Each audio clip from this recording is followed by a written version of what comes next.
샬롬 11월 20일 금요일입니다. 이 시간 우리의 마음을 열고 시편 말씀으로 하나님을 찬양하며 침묵으로 기도드리겠습니다. 여호와께서는 높이 계셔도 낮은 자를 굽어 살피시며 멀리서도 교만한 자를 아심이니이다. 내가 환난 중에 다닐지라도 주께서 나를 살아나게 하시고 주의 손을 펴사 내 원수들의 분노를 막으시며 주의 오른손이 나를 구원하시리이다. 여호와께서는 높이 계셔도 낮은 자를 굽어 살피시며 멀리서도 교만한 자를 아심이니이다. 내가 환난 중에 다닐지라도 주께서 나를 살아나게 하시고 주의 손을 펴사 내 원수들의 분노를 막으시며 주의 오른손이 나를 구원하시리이다. 여호와께서는 높이 계셔도 낮은 자를 굽어 살피시며 멀리서도 교만한 자를 아심이니이다. 내가 환난 중에 다닐지라도 주께서 나를 살아나게 하시고 주의 손을 펴사 내 원수들의 분노를 막으시며 주의 오른손이 나를 구원하시리이다.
오늘 하나님이 우리에게 주시는 말씀은 창세기 17장 1절에서 5절 말씀입니다. 오늘 이 말씀을 통해 하나님께서 우리에게 들려주시는 음성을 듣겠습니다. 먼저 마음을 다해 말씀을 3번 읽겠습니다. 아브라함이 99세 때에 여호와께서 아브라함에게 나타나서 그에게 이르시되 나는 전능한 하나님이라. 너는 내 앞에서 행하여 완전하라. 내가 내 언약을 나와 너 사이에 두어 너를 크게 번성하게 하리라 하시니 아브라함이 엎드렸더니 하나님이 또 그에게 말씀하여 이르시되 보라, 내 언약이 너와 함께 있으니 너는 여러 민족의 아버지가 될지라. 이제 후로는 내 이름을 아브라함이라 하지 아니하고 아브라함이라 하리니 이는 내가 너를 여러 민족의 아버지가 되게 함이니라. 아멘. 아브라함이 99세 때에 여호와께서 아브라함에게 나타나서 그에게 이르시되 나는 전능한 하나님이라. 너는 내 앞에서 행하여 완전하라. 내가 내 언약을 나와 너 사이에 두어 너를 크게 번성하게 하리라 하시니 아브라함이 엎드렸더니 하나님이 또 그에게 말씀하여 이르시되 보라, 내 언약이 너와 함께 있으니 너는 여러 민족의 아버지가 될지라. 이제 후로는 내 이름을 아브라함이라 하지 아니하고 아브라함이라 하리니 이는 내가 너를 여러 민족의 아버지가 되게 함이니라. 아멘. 아브라함이 99세 때에 여호와께서 아브라함에게 나타나서 그에게 이르시되 나는 전능한 하나님이라. 너는 내 앞에서 행하여 완전하라. 내가 내 언약을 나와 너 사이에 두어 너를 크게 번성하게 하리라 하시니 아브라함이 엎드렸더니 하나님이 또 그에게 말씀하여 이르시되 보라 내 언약이 너와 함께 있으니 너는 여러 민족의 아버지가 될지라. 이제 후로는 내 이름을 아브라함이라 하지 아니하고 아브라함이라 하리니 이는 내가 너를 여러 민족의 아버지가 되게 함이니라. 아멘. 오늘 본문 1절에서 아브라함의 나이는 99세이며 이스마엘이 태어난 지 13년이 되는 해였습니다. 아브라함이 가나안 땅으로 이주한 지 23년이 지난 뒤에 하나님은 아브라함에게 말씀하셨습니다. 특별히 하나님은 자신에 대해서 전능한 하나님이라고 표현하고 있습니다. 뿐만 아니라 하나님은 아브라함에게 구체적으로 너는 내 앞에서 행하여 완전하라 라고 명령하십니다. 이것을 표준세 번역에 보면 나에게 순종하며 흠없이 살아라 라고 표현합니다. 즉 아브라함에게서 하나님은 충실한 삶, 명령에 순종하고 충실한 삶을 강조하고 있습니다. 하나님은 아브라함에게 완전하라라고 명령하셨는데 이 의미는 도덕적, 윤리적으로 완벽하고 전혀 죄가 없는 무결점의 사람을 의미하지 않습니다. 방향성에 있어서 하나님을 향한 삶을 의미합니다. 비록 인간적인 실수가 있더라도 하나님과 친밀한 관계를 가지려고 힘을 쓰며 하나님의 명령을 따라 삶을 살아내려고 하며 하나님께 올바른 예배를 드리고 이웃들과 평안의 관계를 맺으며 사는 삶입니다. 이러한 하나님의 일방적인 언약의 목적은 하나님이 아브라함을 크게 번성하게 하기 위함임을 2절에서 분명히 밝히고 있습니다.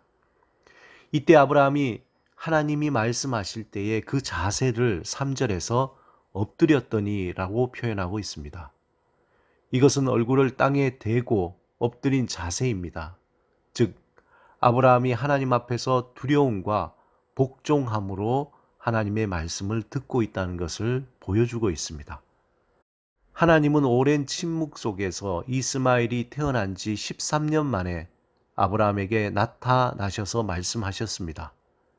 이 13년이라는 시간적인 간격에서 아브라함이 과연 어떠한 삶을 살았을까요?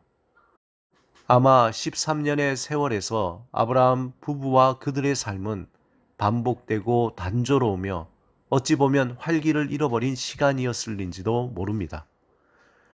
특별히 외부적인 어려움이나 내부적인 갈등이 심하지 않는 지극히 평범한 삶이었을지 모릅니다.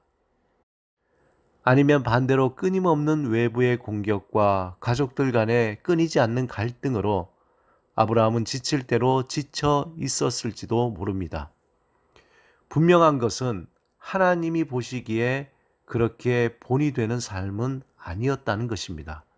왜냐하면 하나님은 13년 만에 아브라함에게 나타나셔서 이전의 언약을 상기시키면서 아브라함에게 이전과 다른 결단력 있는 새로운 삶을 명령하셨기 때문입니다. 그 명령 앞에 아브라함은 다시금 정신을 차리고 순종하며 하나님의 말씀을 듣고 있습니다. 특히 본문 4절에서 5절에 보면 하나님은 아브라함에 대한 약속을 환기시켜 주십니다. 하나님은 아브라함이 단순히 한 민족이 아닌 여러 민족의 아버지가 될 것이라고 예언하시고 또 그 후손이 번성할 것이며 이 언약이 단순히 아브라함에게만 주어진 것이 아닌 아브라함의 대대 후손에게도 적용된다고 말씀하십니다. 또한 하나님은 아브라함의 하나님이 되지만 그의 후손의 하나님도 될 것이라고 약속합니다.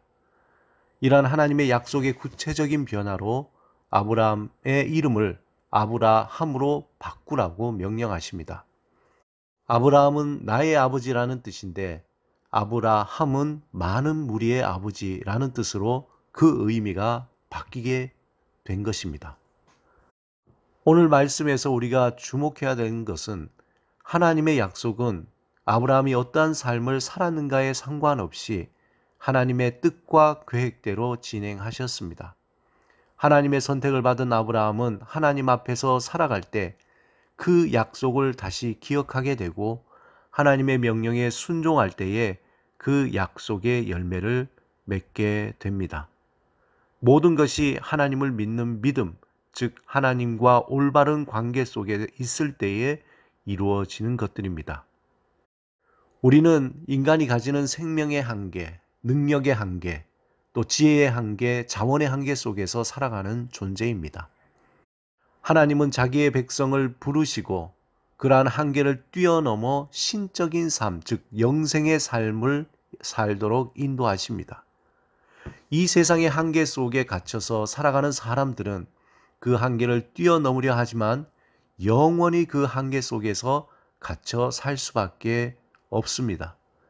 이 세상의 시간을 뚫고 이 세상의 한계를 뚫고 오신 하나님의 독생자 예수 그리스도를 믿을 때 비로소 인간은 세상의 한계를 뛰어넘게 됩니다.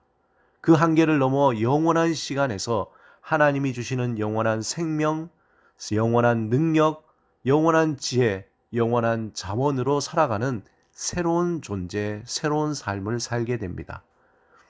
이러한 삶은 오직 하나님을 온전히 섬기며 그의 명령을 따라 살며 하나님과 동행하는 삶을 사는 자들에게 주어지는 특권이며 복이 됩니다. 그렇다고 이러한 삶이 이 세상에서 부귀와 영화를 누리는 삶은 아닙니다. 하나님의 약속, 산 소망을 따라 사는 삶은 영원한 하나님 나라를 바라보며 이 세상에 속하지 않고 영원한 현재 속에서 평안을 누리며 살아가는 삶입니다. 예수 그리스도 안에서 육신의 할례가 아닌 영적인 할례를 받은 자들을 하나님은 기억하시고 결코 포기하지 않으십니다. 뿐만 아니라 그들을 그의 나라로 이끌어 가십니다. 우리는 하나님 앞에서 어떤 자세로 살아가고 있는지 늘 살펴보아야 합니다. 아브라함과 같이 엎드려 주의 말씀에 귀를 기울이며 그 말씀을 따라 행하며 살아가고 있는지, 아니면 하나님을 등지고 나의 생각, 나의 판단, 내가 원하는 것을 따라 살아가고 있는지 다시 한번 우리 스스로를 하나님 앞에서 살펴보아야 할 것입니다. 오늘도 주의 말씀에 귀를 기울이며 주의 뜻을 따라 하나님이 기뻐하시는 삶을 살아가시기를 주님의 이름으로 축원합니다. 함께 기도하시겠습니다. 주님, 주의 말씀에 귀를 기울이며 그 말씀을 따라 행하며 살게 하옵소서. 나의 생각, 나의 판단, 내가 원하는 것이 하나님이 기뻐하시는 것인지 분별하게 하옵소서. 예수 그리스도 이름으로 기도드립니다. 아멘.